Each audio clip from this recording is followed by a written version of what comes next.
toto sú moje zuby čisté bez akéhokoľvek filtru, nemám žiadny filter, nič. Ja mám akože prirodzene celkom bielu sklovinu, ale proste naozaj mám rada, keď mám tie zubky úplne také, že čisté. Aj teraz tým, že začala som piť čakankovú kávu kvôli tráveniu a tak aj keď ju pijem cez slámku, tak proste aj tak vidím na tých zubkoch taký ten povlak, ktorý tam mať nechcem a presne na to používam ako vždy proste produkty Hello Coco. Tentokrát použijem tieto dva. Mám tu už posledný tento balíček bieliacich pások, pretože už sa mi všetky minuli, čiže si musím objednať. A ja vždy moju bieliacu session začínam tým, že si klasicky proste umiem zuby. Mám proste klasickú kefku. Používam tieto pasty od Hello Coco. Toto je melónová a sú skvelé, obsahujú fluorid a sú naozaj, že to nie len, že to dokonalo chutí, ale fakt akože mám proste pocit, že mám tie zuby úplne ako nové. No a mám zubky umyté, tie pasty sú naozaj, že bohovské. Ja mám veľký problém s pastami, pretože nemám rada, keď mi proste pasta robí takúto hnusnú pachuť, hnusnú dochuť v ústach, potom fakt nemám chuť na nič pol dňa.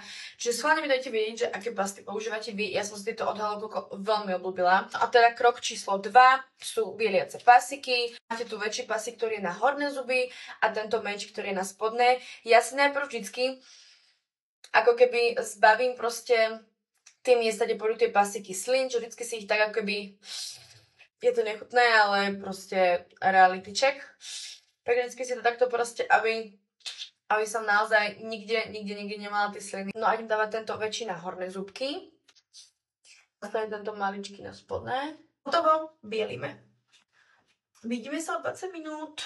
A ja som to trošičku pozabudla, ale každopádne som si dala už pasíky dolu asi po nejakých 25 minútach a už teraz môžete vidieť. Proste ako tie zuby svietia, to je extrém.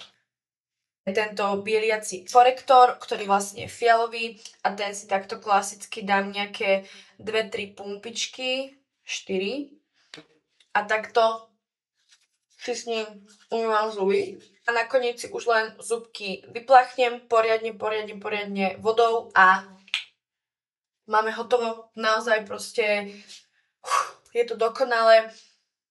A takto keď sa proste prejdem tým jazykom po tých zubkoch, tak fakt sú tie zuby proste čisté. A čo je dôležité povedať je to, že neobsahujú žiadny z týchto Hello Coco produktov peroxid, ani nič, čo by bolo škodlivé na tie zuby, čiže nemám ich citlivé, nebolia ma zuby, ani ďasná. Som taktiež nachylná potom na studené. Toto je proste šetrné domáce bielenie, ktoré vám naozaj krásne úplne, že tak doťukne tie zuby a proste teraz ich mám, že brutálne biele, že brutálne, proste stále na nich nemám žiadny filter, nič a toto je proste výsledok. Dokonale proste. Za mňa sú zuby, ruky, nechty, proste základ. Babi, môžete mať dokonalý make-up, ale proste keď začnete rozprávať na chlapa alebo na hoci koho a máte proste nielen to, čo vám z tých úst ide, ale máte proste nepekný chrup, tak môžete byť aj, ja neviem kto, Megan Fox a proste vám to nepomôže. Takže tak, no a ja idem ďalej robiť.